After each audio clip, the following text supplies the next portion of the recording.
कि चौधरी कुलदीप बिश्नोई को जो है धनसू गांव की सरदारी जो है लड्डुओं से तोलने के लिए कांटे पर चढ़ा दिया और इन्हें अब लड्डुओं से तोल कर लड्डुओं से इनका मुंह मीठा करवा के कहीं ना कहीं। नमस्कार, मैं अमित कुमार और आप देख रहे हैं सिटी बिग न्यूज़। आज हमारी टीम मौजूद है धनसू गांव में, जहां पर आप तस्वीरों में देख पा रहे हैं कि एक भारी जन सैलाब जो है यहाँ पर इकट्ठा हो रखा है और भारतीय जनता पार्टी के लोकसभा हिसार के प्रत्याशी के हक में वोटों की अपील करने के लिए इन लोगों के बीच में आदमपुर से कुलदीप बिश्नोई के नज़दीकी माने जाने वाले रणधीर पनिहार फिलहाल मौजूद है। और तस्वीरों में आप देख पा रहे हैं कि गांव के गणमान्य लोगों के द्वारा जो है कुलदीप बिश्नोई को मालाएं पहनाई जा रही हैं, पगड़ी पहनाई जा रही है। और तस्वीरों में आप ये जो देख पा रहे हैं कि कांटा कुछ ही देर में जो है कुलदीप बिश्नोई को इस कांटे पर जो है लड्डुओं से तोला जाएगा। और उसके बाद कुलदीप बिश्नोई को सुनने के लिए जो पूरा धनसू गाँव है, गाँव के इस चौक के ऊपर मौजूद है। और दूर दूर तक जहाँ तक आप नज़र दौड़ा कर देखेंगे कि बच्चे, बुजुर्ग, युवा साथी सभी यहाँ पर मौजूद हैं। और कहीं ना कहीं जो एक बात बार बार कही जा रही थी कि चौधरी कुलदीप बिश्नोई जो भारतीय जनता पार्टी के लोकसभा प्रत्याशी हिसार के रणजीत चौटाला के हक में वोटों की अपील से दूरी बनाए हुए हैं, उसको जो है नकारते हुए अभी कुछ दिन पहले अगर बात करें रणधीर पनिहार की कोठी के ऊपर एक भारतीय जनता पार्टी का कार्यक्रम हुआ था, जिसके अंदर हरियाणा के मुख्यमंत्री ने भी शिरकत की थी। और उस दौरान मंच के ऊपर साफ तौर पर यह बात क्लियर कर दी गई थी चौधरी कुलदीप बिश्नोई के द्वारा कि हमें भारतीय जनता पार्टी का साथ देना होगा। और जिसके तहत उसके बाद लगातार उनके जनसंपर्क अभियान या यूँ कहें कि जनसभाओं को संबोधित करने के लिए भारतीय जनता पार्टी के हक में वोट डलवाने के लिए जगह जगह अलग अलग जगहों पर जाकर जो है कार्यक्रम में शिरकत करते हुए नजर आ रहे हैं। और फिलहाल जो धनसू गाँव के अंदर चौधरी कुलदीप बिश्नोई और रणधीर पनिहार फिलहाल मौजूद है। सोनू डाटा भी तस्वीरों में उनके साथ नजर आ रहे हैं। और फिलहाल कुछ ही देर में जो है कुलदीप बिश्नोई यहाँ पर लोगों को संबोधित करते हुए नजर आएंगे। तो आइए आपको सुनवाते हैं कुलदीप बिश्नोई ने जो है धनसू गाँव की जनता से किस तरीके से वोटों की अपील की। अभी सम्मानित साथीगण, प्रेस के साहिबान, बुजुर्गों, माताओं, बहनों, नौजवान साथियों, सबसे पहले तो इतने काम के समय में आप अपना साथ, सहयोग, आशीर्वाद देने तो यहाँ पर पधारे हैं, इसके लिए मैं अपनी ओर से और अपने तमाम नेतागण की ओर से आप सबका हाथ जोड़ के स्वागत करता हूँ, आपका धन्यवाद करता हूँ। साथियों, मुझसे पहले वक्ताओं ने आपको बहुत बढ़िया ढंग से बताया कि ये चुनाव एक नई दिशा देने वाला चुनाव है। और अब ये फैसला का चुनाव है कि आप अगले 5 साल अपना भविष्य किसके हाथ में देना चाहते हैं।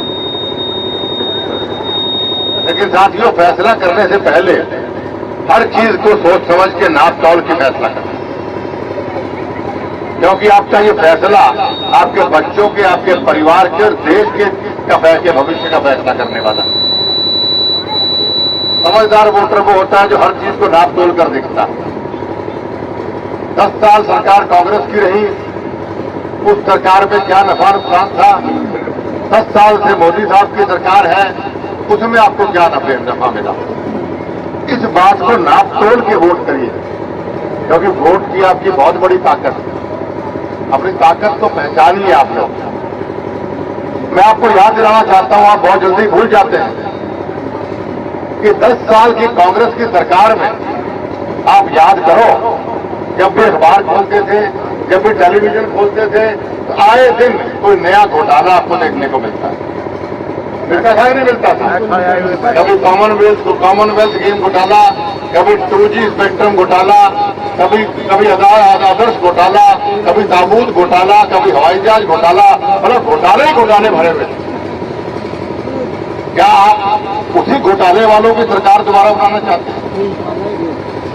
क्या अपने बच्चों का भविष्य फिर उन घोटाले वालों के हाथ में देना चाहते हैं, जिन्होंने 10 साल, पिछले 10 साल की मैं मुझसे पुरानी बात नहीं करूंगा, पिछले 10 साल जिन्होंने अपना घर या अपने सिर्फ एक ही परिवार का घर भरने का काम किया। ये सोचने वाली बात है। या अब 10 साल जो मोदी जी की सरकार, या उन्नति, तरक्की हमको देखने को मिली। आए दिन विकसित भारत की लोग बात करते हैं, विश्व गुरु की लोग बात करते हैं। आज पूरी दुनिया, अमेरिका, चाइना तक आज हिंदुस्तान का लोहा मानते हैं। किसकी वजह से मानते हैं?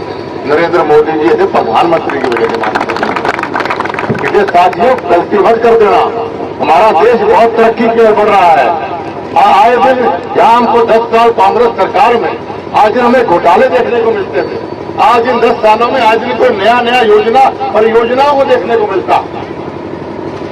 कभी लोग कहते हो कभी 370 हमने हटाने की बात कही, राम मंदिर की बात थी, बनाने की बात थी, या कितनी योजनाएं परियोजनाएं प्रधानमंत्री जी के नाम पे या हमारे देश के किसी शहीद के नाम पे कितनी योजनाएं हमें देखने को मिल रही। यह तरक्की की निशान। एक ऐसा प्रधानमंत्री हमें मिला जो बिना थके बिना छुट्टी लिए दिन रात काम कर रहा है आप लोगों के लिए। तो आपका भी कर्तव्य बनता है कि अपने वोट से उनको और मजबूती दे ताकि हमारा देश मजबूत हो। साथियों फिर कह रहा हूं, भूल मत कर जाना।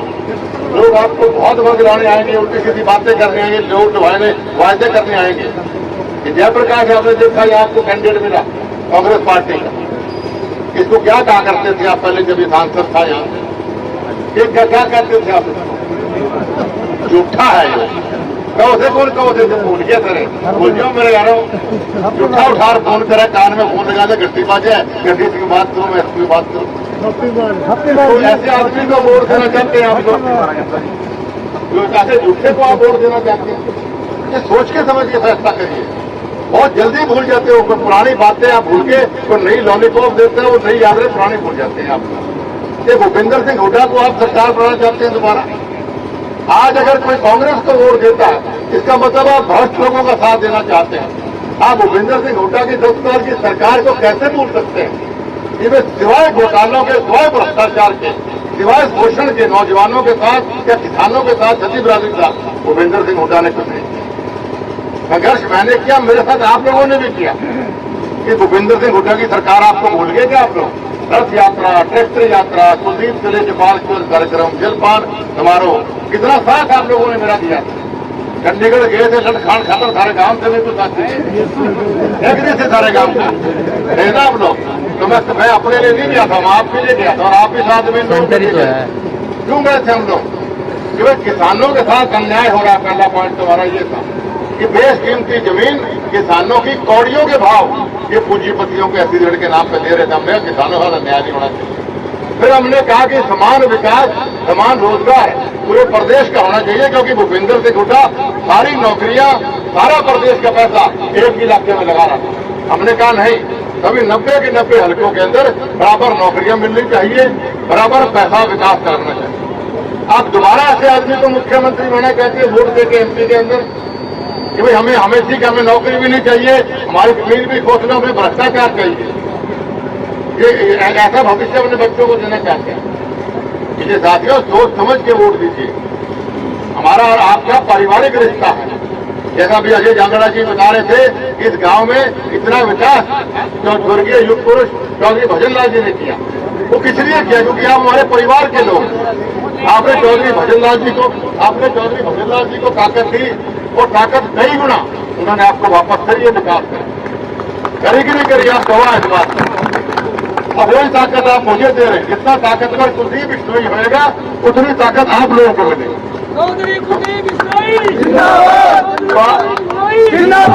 बीच में एक भाई एक बेटा होने के नाते आपसे मैं आशीर्वाद मांगने आया, आपका साथ मांगने आया, और वो भी आपके भविष्य के लिए। कि साथियों अगर हमारा चुनाव के ढोल खुले और इस गांव से, इस इलाके से अगर भारतीय जनता पार्टी की एक तरफ को वोट नहीं मिले तो क्या इज्जत मेरी रहेगी, क्या इज्जत खाली रहेगी? चौधरी भजनलाल जी के परिवार के लोग भी पहचावे में आने लगे। मानो सारा लोग मानना सारा का सारा। आप तो राजनीतिक रूप से बहुत एडवांस गांव है, हर चीज को आप भारी भांति अपने ज्यादा समझते हैं।